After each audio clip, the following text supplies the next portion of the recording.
On a un parc de tri communal qui a été détruit en 2018 par les intempéries, par une crue torrentielle. Et donc, il nous a paru important de travailler à sa réfection, ainsi qu'à la réfection des parcs de tri qu'on a sur les alpages. Et dans ce cadre, on a mené une réflexion avec les acteurs locaux, avec les agriculteurs de Bessan, et il nous a paru bien entendu légitime d'y associer la MSA de manière à ce qu'on prenne en compte toutes les problématiques de sécurité, de fonctionnalité pour ce projet. Rajouter sur ce projet de la MSA, c'est vraiment d'apporter une expertise et une expérience en toute impartialité, parce que c'est vrai qu'on est sur un parc de tri utilisé depuis de nombreuses années par des agriculteurs, avec des habitudes, avec des façons de fonctionner bien à eux et qui sont tout à fait louables. Mais vraiment, la MSA nous a apporté son expérience, son expertise pour alerter sur des points qui n'auraient pas forcément retenu l'attention des différents acteurs du projet. Et ça nous a permis d'avoir une approche, je dirais, plus professionnelle et plus actuelle de la réflexion de ce parc de tri pour en faire un outil opérationnel et moderne. Si on veut citer un exemple de ce que nous a apporté la MSA, je pense qu'on peut en citer deux. La première, c'est qu'on était parti sur un parc de contention, un parc de tri entièrement fixe sur le village de Bessan.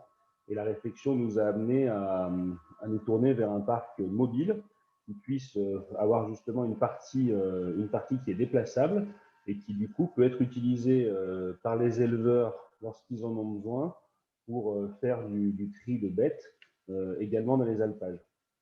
Et puis le deuxième point, c'est qu'il y avait quelques évidences sur les endroits où devaient se faire les entrées, les passages des bêtes d'un parc à l'autre au sein de cette structure, et que la réflexion commune et l'expertise de la MSA sur d'autres expériences et sur sa connaissance sur le bien-être animal, par exemple, nous a fait nous poser des questions sur est-ce que l'entrée doit se faire par là, est-ce que l'endroit de déchargement doit se faire à tel endroit, de manière à vraiment optimiser l'accueil des bêtes dans ce parc.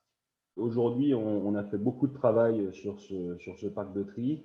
Ce qui était important pour un fonctionnement de qualité, c'était que les éleveurs soient formés à l'utilisation du matériel. Donc, on a réalisé une première formation en lien avec la MSA et le groupement intercommunal de développement agricole de Haute-Maurienne.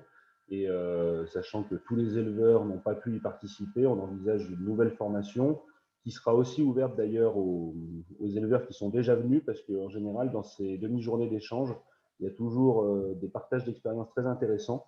Donc voilà pour la suite avec la MSA. Et bien entendu, vu l'importance de l'activité agricole pour Bessan, on aura l'occasion sur d'autres projets d'échanger avec la MSA et de demander leur expérience et leur expertise dans le cadre de ces projets.